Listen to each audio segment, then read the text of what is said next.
Halo semuanya, di sini saya akan menjelaskan materi mengenai analisis periodisasi Undang-Undang Dasar yang pernah berlaku di Indonesia. Latar belakang. Konstitusi merupakan dasar hukum yang mengatur sebuah negara. Konstitusi tertinggi di Indonesia adalah Undang-Undang Dasar tahun 1945. Selama tahun 1945 hingga sekarang, Undang-Undang Dasar mengalami beberapa perubahan dan penyempurnaan. Berikut adalah analisis periodisasi perubahan dari Undang-Undang Dasar tahun 1945 hingga sekarang. Yang pertama adalah Undang-Undang Dasar tahun 1945 yang berlaku dari tanggal 18 Agustus tahun 1945 sampai dengan 27 Desember tahun 1949. Undang-Undang Dasar tahun 1945 menjadi konstitusi pertama yang disusun oleh DPPKI dan PKI sebagai dasar hukum negara pasca kemerdekaan. Dalam Undang-Undang Dasar tahun 1945 termuat beberapa aturan pokok yang terbagi atas dua periode, yakni periode 18 Agustus tahun 1945 sampai dengan 14 November tahun 1945, di mana bentuk negara adalah kesatuan dengan bentuk pemerintahan republik dan bentuk kabinet presidensial. Periode 14 November tahun 1945 sampai dengan 27 Desember tahun 1945, di mana bentuk negara adalah kesatuan dengan bentuk pemerintahan republik dan kabinet parlementer. Sistematika Undang-Undang Dasar tahun 1945 sebelum amandemen, yaitu pembukaan Undang-Undang Dasar Negara Republik Indonesia tahun 1945 terdiri atas 4 alinea. Batang tubuh Undang-Undang Dasar Negara Republik Indonesia tahun 1945 terdiri atas 16 pasal, 37 pasal penutup, dan terdiri atas penjelasan umum dan penjelasan khusus akan dicabut dalam amandemen keempat. Ciri-ciri dari pemerintahan bersifat sentralistik dengan kekuasaan yang luas di tangan presiden.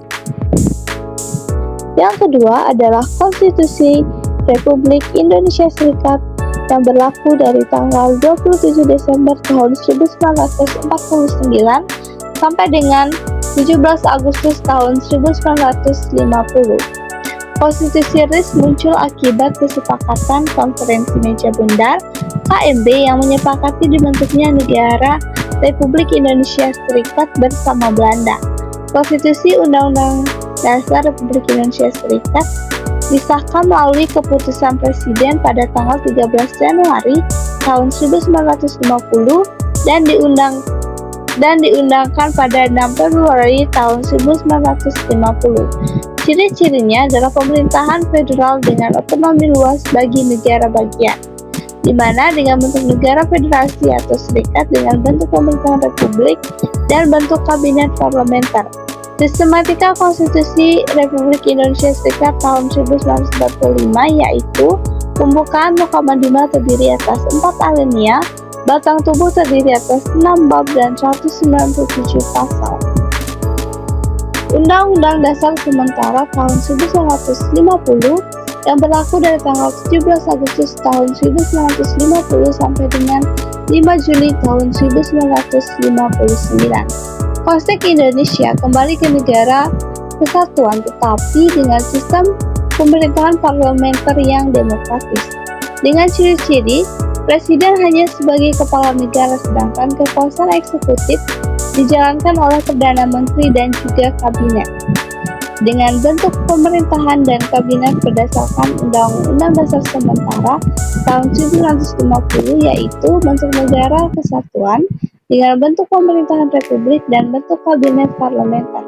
Sistematika Undang-Undang Dasar tahun 1950 yaitu pembukaan Mukadimah terdiri atas 4 alinea, tetapi rumusannya tidak sama dengan Undang-Undang Dasar tahun 1945. Batang tubuh terdiri atas 6 bab dan 146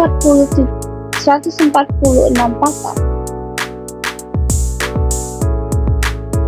Undang-Undang Dasar tahun 1945, amandemen tahun 1999 sampai sekarang.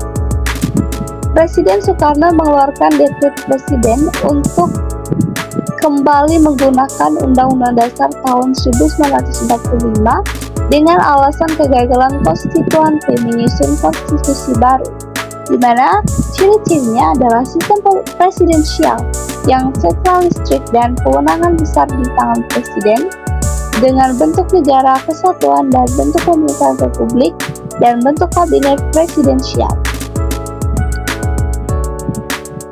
Pembukaan Mukadimah terdiri atas 4 alinea, batang tubuh terdiri atas 16, penutup terdiri atas penjelasan dan penjelasan khusus.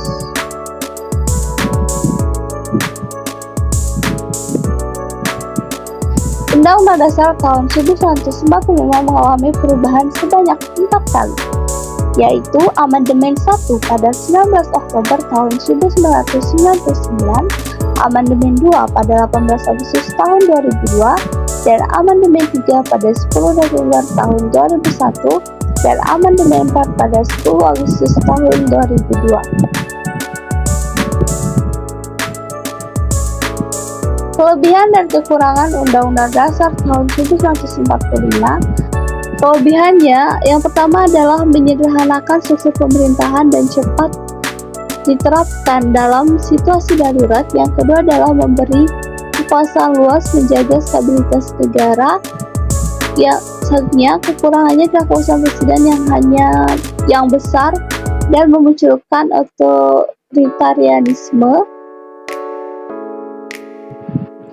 Kelebihan dan kekurangan Konstitusi Republik Indonesia Serikat tahun 1949 sampai dengan tahun 1950. Kelebihannya adalah memberikan otonomi lebih besar pada daerah dan mendorong kemandirian negara bagian.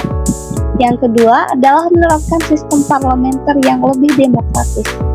Selanjutnya, untuk kekurangannya, yang pertama, sistem negara serikat tidak sesuai dengan semangat persatuan Indonesia. Yang kedua adalah rentan terhadap perpecahan antar negara bagian. Kelebihan dan kekurangan Undang-Undang Dasar sementara tahun yang berlaku dari tanggal 17 Agustus sampai dengan 5 Juli tahun 1959. Kelebihan adalah mendorong demokrasi parlementer dan akuntabilitas politik yang lebih tinggi. Yang kedua adalah peran presiden lebih dibatasi dan memberi keseimbangan kekuasaan. Selanjutnya, untuk kekurangannya adalah instabilitas politik akibat seringnya pergantian kabinet. Yang kedua adalah kelemahan dalam efektivitas eksekutif karena dominasi legislatif. Kelebihan dan kekurangan Undang-Undang Dasar tahun 1945, Amandemen tahun 1999 sekarang. Yang pertama, untuk kelebihannya yaitu ada memperkuat demokrasi dengan pembatasan masa jabatan presiden dan penguatan lembaga negara lainnya. Yang kedua adalah desentralisasi kekuasaan dengan otonomi daerah. Untuk kekurangannya, itu ada implementasi desentralisasi menghadapi tantangan birokrasi dan korupsi di daerah. Yang kedua adalah masih ada celah untuk penyalahgunaan kekuasaan di level eksekutif, legislatif, juga legislatif.